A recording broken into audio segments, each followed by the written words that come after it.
Yo guys, jumpa lagi di Historik Indonesia. Pada video sebelumnya kita sudah membahas mengenai sejarah munculnya agama Islam. Bagi yang belum menonton, silakan cek link yang ada di kanan atas video ya. Pada video kali ini kita bakalan membahas tentang masuknya agama Islam ke Indonesia. Seperti kita tahu, agama Islam merupakan agama yang paling banyak dianut masyarakat Indonesia, yaitu sekitar 87%. Lalu bagaimanakah proses masuknya agama Islam ke Indonesia? Mari kita bahas guys. Untuk mengulik proses masuknya agama Islam, kita perlu membedah teori terkait masuknya agama Islam ke Indonesia guys. Teori tersebut yaitu teori Gujarat, teori Mekah, dan teori Persia. Teori Gujarat. Teori ini didukung oleh Snook Horgrove, Willem Sotterham, Bernard Fleck, dan J. Pitt Nepel. Menurut teori Gujarat, Islam masuk ke Nusantara sekitar abad ke-13, dibawa oleh para pedagang Islam dari Gujarat. Gujarat itu wilayah India ya guys. Lalu apa sih yang menjadi dasar dari teori ini? Ada dua bukti yang mendukung teori ini guys. Pertama, batu nisan Sultan Malik Al-Saleh, Sultan Samudra Pasai yang meninggal tahun 1297. Batu nisan Sultan bercorak Gujarat, India. Hal ini diyakini oleh para sejarawan sebagai bukti kuat bahwa pengaruh Gujarat telah ada di Aceh.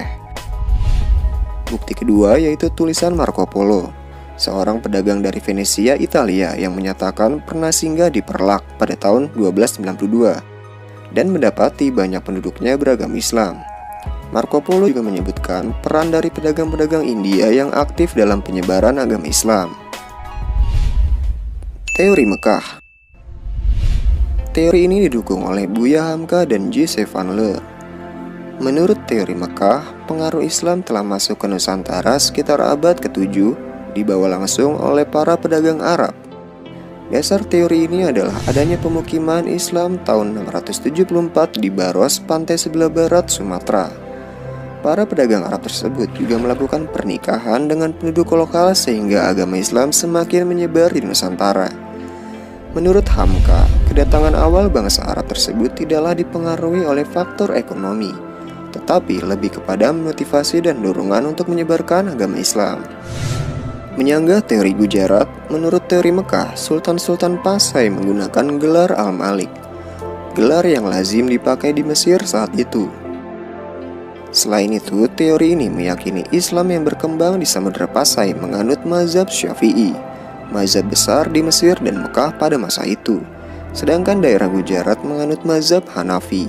Kalau kalian belum tahu apa itu mazhab dalam Islam yaitu pandangan tentang hukum yang berlaku. Misalnya tata cara sholat, hukum memakai cadar, dan lain-lainnya. Dalam Islam ada 4 mazhab utama, yaitu mazhab Hanafi, Maliki, Syafi'i, dan Hambali. Teori Persia. Menurut teori yang didukung oleh Hussein Jaidiningrat dan Umar Amir Hussein ini, Islam di Indonesia dibawa masuk oleh orang-orang Persia sekitar abad ke-13. Kalangan ahli sejarah sering menyebutkan Kepulauan Nusantara sebagai bagian dari wilayah operasi dakwah dan wilayah dagang kerajaan Persia di masa lalu.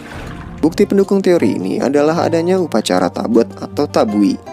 Upacara tabot diperingati setiap tanggal 10 Muharram di Bengkulu dan Sumatera Barat untuk wafatnya Hasan bin Ali dan Husain bin Ali, cucu Nabi Muhammad.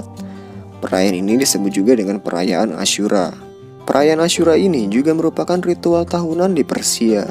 Tradisi dan lambang-lambang yang ditampilkan dalam upacara tabot memiliki kesamaan dengan tradisi di Persia. Selain itu, kesamaan tradisi Persia juga dapat kita lihat pada perayaan Maulid Nabi atau Maudul Lompoa di Cikoang, Takalar, Sulawesi Selatan.